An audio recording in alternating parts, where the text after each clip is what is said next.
Romania. What do we know of this country? In reality, very little. However, we've become aware of a culture impregnated with surprising traditions and histories. We have in mind images of haunted castles and vampires, but we are far from the truth. Here, there are numerous oral traditions that allude to ancient civilizations, as well as numerous archaeological discoveries that seek to cover them up.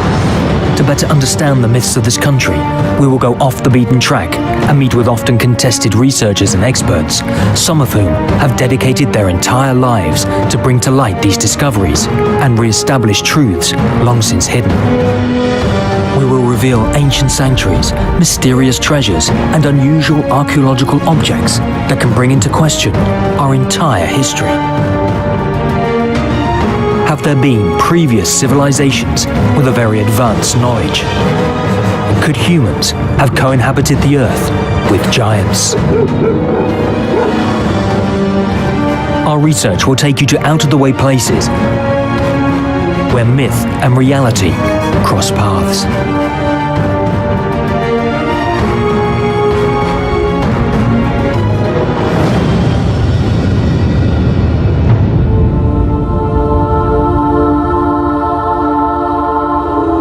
There is somewhere, 1,200 meters up, that's 4,000 feet, a sanctuary that attests to the presence of an ancient civilization, the Dacians. During the Roman occupation, the Carpathian people withdrew there to make their last stand.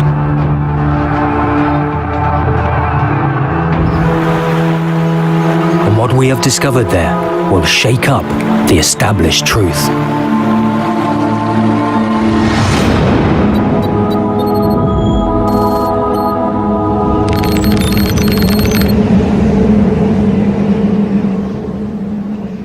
Sami-Zegetusa, known as the Romanian Stonehenge, is listed by UNESCO as a World Heritage Site. Now in ruins, this sanctuary was once the ancient capital of the Dacians, one of the original peoples of Romania. This military supply fortress was comprised of 5 terraces that extended to more than 30,000 square meters. Inside it contained living accommodation, stables, and storage facilities, all served by a complex water supply system. The city temples did not survive the wars. Only fragments of andesite rock proves their presence. Archaeological excavations attest that the inhabitants enjoyed a high standard of living. Here the buildings benefited from modern installations a long time before the Romans interfered with the Dacian culture. But Sami-Zegetusa was much more than a simple city. The Dacians took their knowledge from an influential priest, Dacia, initiated in Egypt to the same degree as Thales, Pythagoras, and Plato. Some credit him with the building of this city during the 1st century BCE. Sami-Zegetusa was also the site of an astronomical observatory. It is said that the priests mastered cosmology and established the positions of the planets. Their science of the stars governed decisions relating to future wars, the cultivation of the land, and voyages to undertake. Deceneu fiind un inițiat care a călătorit și în Egipt, unde a primit inițieri de la preoții care cunoșteau tainele piramidelor, Deceneu spunând că el i-a învățat pe daci, acum 2100 de ani, științele fizicii, medicina, astronomia, astrologia și alte lucruri. Este semnificativ că aici, la Sami-Zegetusa, găsim prezența proporției de aur, a numărului de aur, în mai toate construcțiile, o înțelegere a universului. The largest sanctum in the citadel measures 30 meters, 98.5 feet in diameter, and is composed of 3 concentric circles. This astronomical temple doubled as a calendar, reputed to have been one of the most precise in all antiquity, with a margin of error of 1 hour, 15 minutes, and 3 seconds per year. Next to it, a circular andesite flagstone comprised of 10 spokes acted as a solar dial that allowed the Dacians to predict the solstices and equinoxes.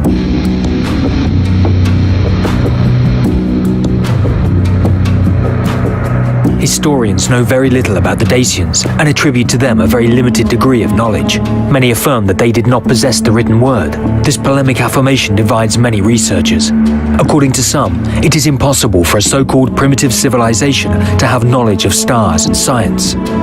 However, one very controversial discovery attests that they were not as archaic as history states.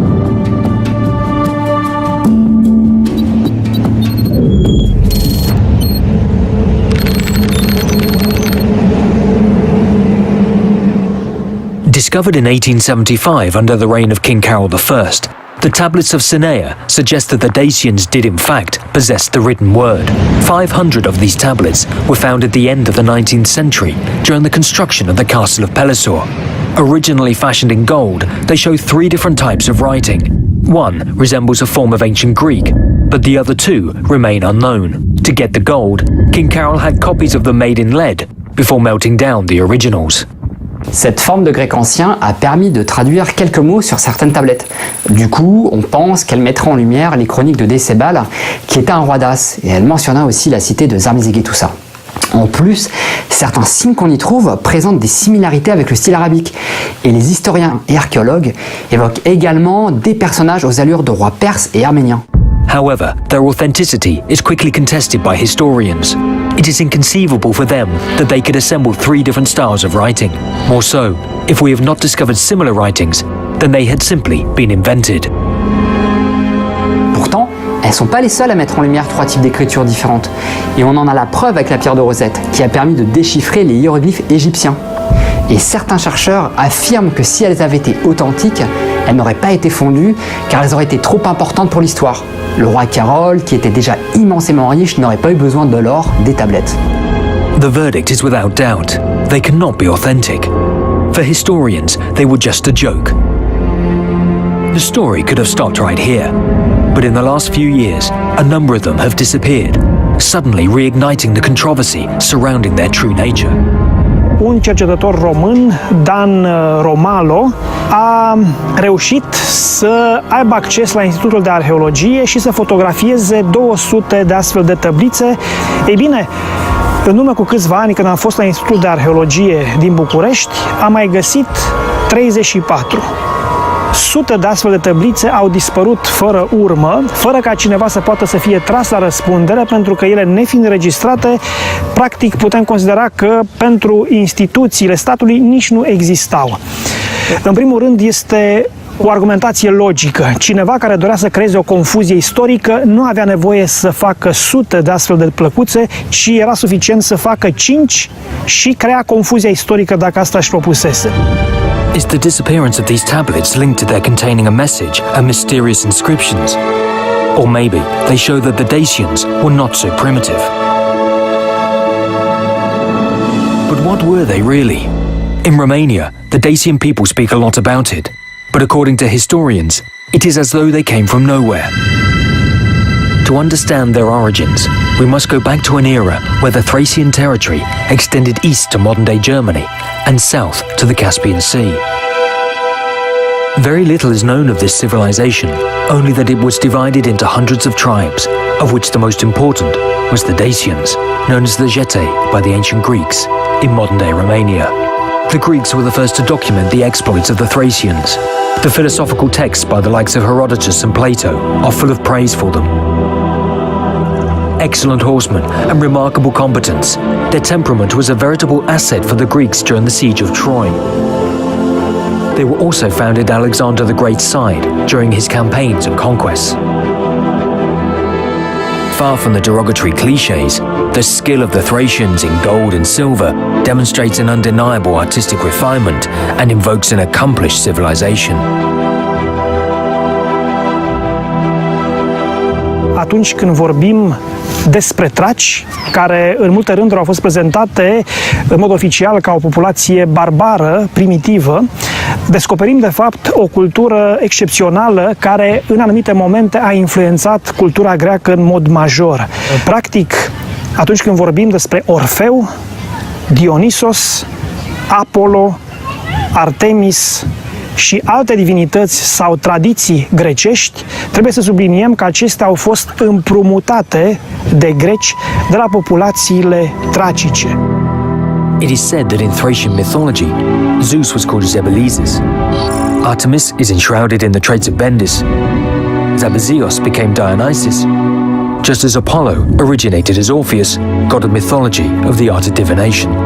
Each of the Greek and Roman gods traces their origins to the Thracian divinities. The Greeks were inspired by these people in their lifestyle and their philosophy. Spune foarte clar, făcând trimitere la geți, unul dintre neamurile tracice călătorește la geți nu ca să le dai legi, ci ca să tragi învățăminte de la ei. La geți, câmpurile sunt nesfârșite, toate pământurile sunt comune și dintre toate popoarele sunt cei mai înțelepți, ne spune Homer. Am încheiat citatul. But this civilization, with its inestimable resources, was to be coveted by a Rome that was being crushed by its debts. After many wars, Rome came to destabilize the Thracian nation and conquer part of its territory.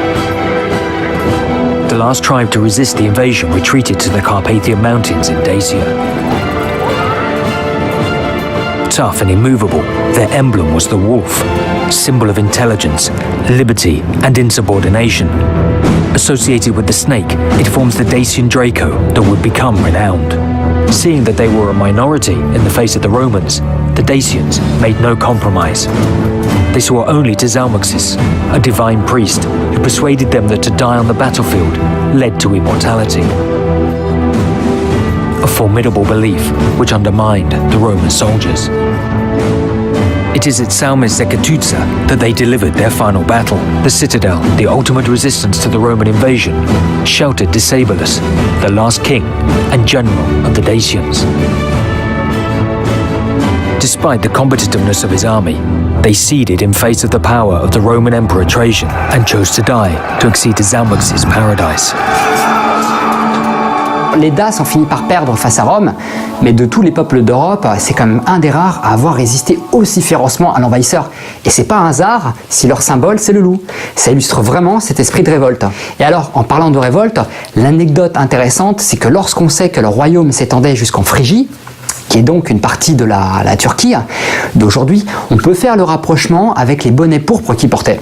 Appelés donc les bonnets phrygiens que portaient les révolutionnaires français en 1789, mais aussi repris dans d'autres révolutions partout dans le monde.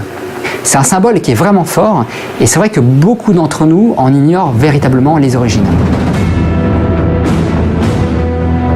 Despite being victorious, Emperor Trajan honored the Dacians in erecting imposing statues in Rome.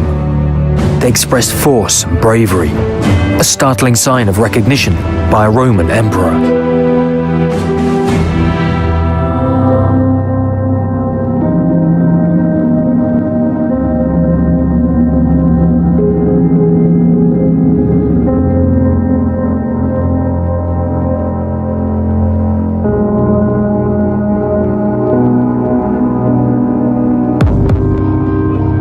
Si on va plus loin, le détail le plus explicite de cette reconnaissance pourrait être le symbole fort de la louve qui allait être Rémus et Romulus. La louve mère, le symbole de la patrie dace, et les deux bébés symbolisant Rome.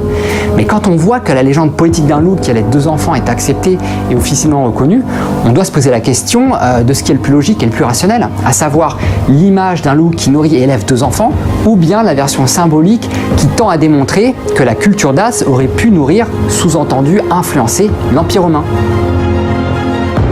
Being up to 3 meters, 9 foot 10 inches tall, our attention is drawn to the exceptional scale of these statues, larger than those erected in memory of Roman warriors.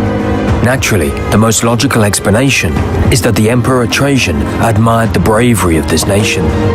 However, a second theory has come to haunt the spirit of more and more enthusiasts. Is it conceivable that some of these statues were in fact life-size? This idea that crosses our minds sounds foolhardy, yet we are not the only ones to think it. Several discoveries show that some of the Dacian warriors could indeed have been this size.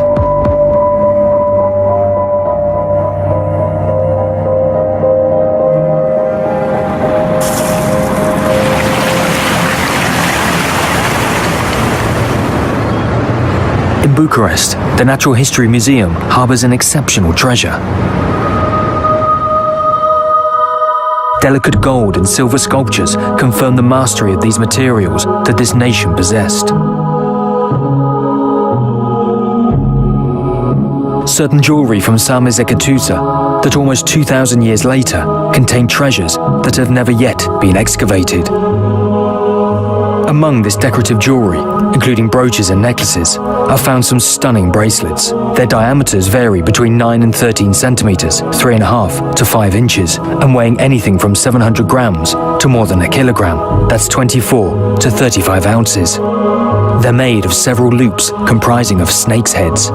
Cold forged from gold bars, they demonstrate a complex and very elaborated technicality. Romanian archaeology alleges that these bracelets were used for rituals or reserved for a certain elite of Dacians. But for now, it's their size that concerns us. Si on part du principe que c'était des bracelets de poignets et non pas de bras, on constate qu'ils sont anormalement grands et qu'ils ne correspondent pas au diamètre de poignets d'êtres humains ordinaires. On pourrait penser qu'ils étaient portés au bras, mais même dans ce cas de figure, ils sont beaucoup trop longs. S'il s'avère en effet qu'ils étaient portés au bras, alors ceux qui les portaient devaient être très grands. On peut en déduire qu'ils devaient mesurer très facilement plus de 2 mètres de hauteur, si ce n'est plus. According to historians, these bracelets were worn by the highest-ranking Dacians, and without wanting to play with words, these highest must have been very tall. This partially broken helmet has a diameter of around 30 centimeters, 12 inches, almost twice the size of an ordinary head. Specialists allege that they were worn on top of other helmets. What is to be made of this ceremonial breastplate that no ordinary shoulder would be able to wear, and whose length measures almost 80 centimeters, 31.5 inches? Just below, a ring with a diameter of 3 centimeters. That's more than an inch. And it's the same for this gold crown of unequaled finesse, which too has a very large diameter. It would have belonged to King Sooths III and came from his tomb in Bulgaria. Bizarrely, the remains of this king have never been found. Did giants once walk these lands? Un épisode de l'histoire romaine en territoire thrace mentionne l'existence d'un berger devenu ensuite empereur qui s'appelait Maximin Thrax et il avait une taille qui dépassait les 2,50 mètres de hauteur. In 190 BCE, in modern-day Bulgaria, Roman soldiers met with something strange. In front of them stood a Thracian shepherd who towered over them by several head heights.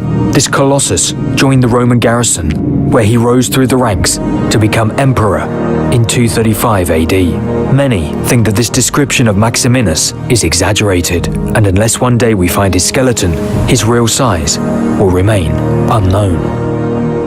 Si cet empereur avait réellement cette taille, on pourrait envisager que d'autres soldats tout aussi grands, peut-être même plus encore, auraient pu eux aussi exister. Ça pourrait peut-être expliquer la taille hors norme de certains bijoux qui ont été retrouvés.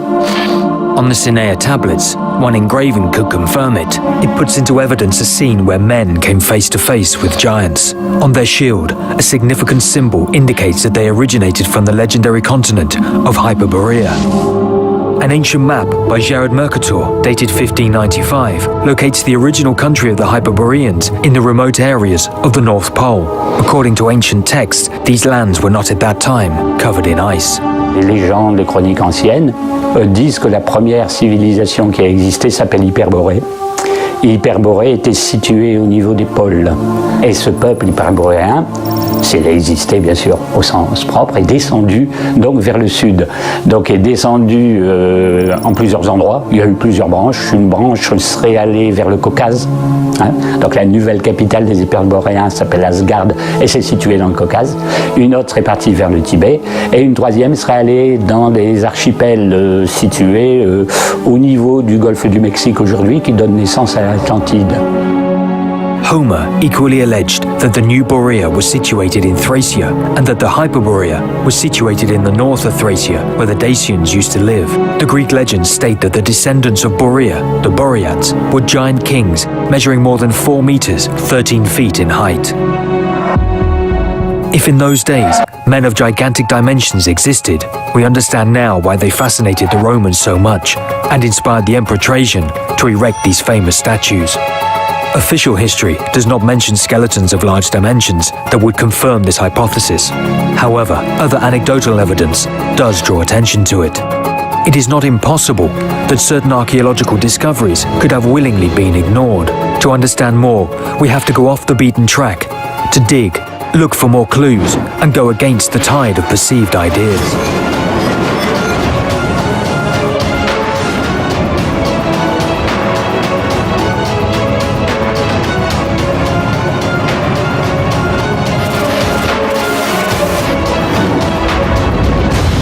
In the southwest of Bucharest, a discovery passed almost unnoticed that will undermine our understanding of history. Le reste du corps, il est là.